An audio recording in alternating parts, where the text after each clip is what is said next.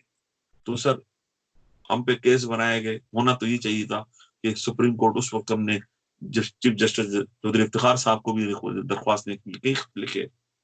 خط لکھتے ہیں تو جواب نہیں آتا. یہاں آپ ایک چھوٹا سا خط لکھیں انگلینڈ میں کسی کو بھی, وزیر اعظم کو, ممبر پارلیمنٹ کو, وہ جواب دیتے ہیں کہ آپ کا خط مل گیا, اس پہ ہم کنسیڈر کر رہے ہیں. وہاں جواب ہی کوئی نہیں دیتا. باتیں بڑی بڑی, کوئی ڈیم بناتا ہے, کوئی ایمان لے آتا ہے, کوئی کیا کرتا ہے. غریب وہیں کا وہی مفلوق الحال ہے, مفلس ہے. آپ مجھے بتائیں اچھا سر, کہ آپ کتنا عرصہ پہلے پاکستان میں آئے ہیں؟ ابھی تو آپ لندن میں ہیں نا؟ سر میں پاکستان میں رہنا چاہتا ہوں. یقین کریں اگر یہ جمہوری مسائل نہ ہوتے, اللہ گواہ ہے, ایک لمحہ بھی یہاں خوشی سے ہم نے نہیں گزارا. ہم اپنی دال روٹی میں بہت خوش تھے, اپنی غریبی میں بہت خوش تھے. اپنا وطن ہوتا ہے. پاکستان کے حالات کیا نے ہمیں یہاں بھیجا. اب میں آپ سے ایک بات کہوں, وہاں ایک کلچر ہے, یہاں ایسا کلچر نہیں ہے. جب یہاں روزہ افطار ہوتا ہے تو ہمیں وہ کلچر بہت یاد آتا ہے.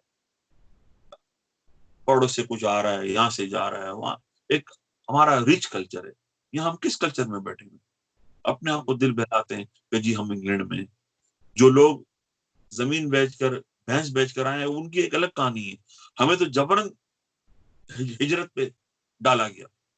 ہمارا دوش کیا تھا؟ ہمارا قصور یہی تھا نا کہ ہم پاکستان میں آزادی کی بات کرتے تھے, فریڈم کی بات کرتے تھے, جمہوریت کی بات کرتے تھے. اور جب الطاف کو ہم پہ مسلط کیا تو ہم نے کہا کہ جناب یہ مارنا وارنا, الطاف کو پورا شہر دے دیا.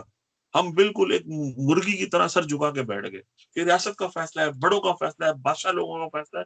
لیکن اب ریاست روز آپ کے قتل پر آ جائے, زمین ہماری قبضہ ہو گئی, ہماری نوکریاں قبضہ ہو گئی, ہمارا ہر سے ہماری ہاتھ سے چلی گئی. ایک پانی کا کنواں تھا وہ بھی ہم سے چھین لیا. ہم نے تو کہا 2-3 بالٹیاں میں دے دیا تاکہ ہم اپنا گلا تو تر کر سکیں. لیکن انہوں نے کہا نہیں.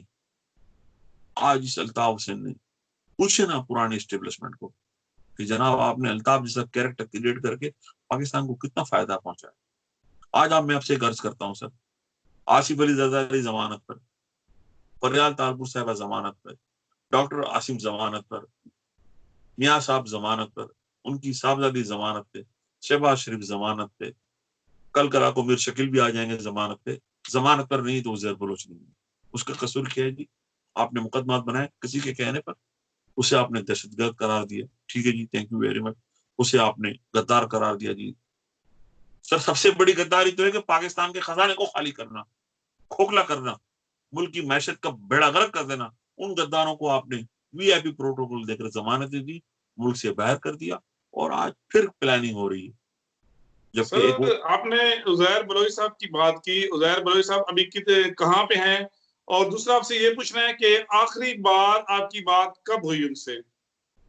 سر اب تو شکر خدا کا کہ پاکستان کی موجودہ اسٹیبلشمنٹ نے, جن میں جنرل باجوہ صاحب کا شکریہ ادا کروں گا کہ دیر سے فیصلہ ہوا لیکن اچھا ہوا. اب وہ سول کسٹڈی میں ہے, سینٹرل جیل منتقل کیا ہے, اور وہ کیس کچھ کیس ہو سکتا ہے حقیقت پر مبنی ہو. اکثریت جو کیس تھے وہ بالکل ہی جھوٹ پر اور سیاسی انتقامی کارروائیاں تھیں. اور میری عزیر سے آخری بات ہوئی تھی 2 سال پہلے. اب وہ فیملی سے رابطہ رہتا ہے ہمارا, اور میری یہ دعا ہے کہ عزیر بلوچ اور اس کے جیسے دوسرے سرفروش پاکستان کا سیٹ سے, وہ پاکستان کی فوج کی ریجمنٹ تو نہیں, لیکن ان کا رول اسی ریجمنٹ کی طرح جو ملک کی حفاظت کے لیے آگے فرنٹ لائن کا رول ادا کرتے ہیں. اگر عزیر اور اس کی ٹیم نہیں ہوتی کراچی میں,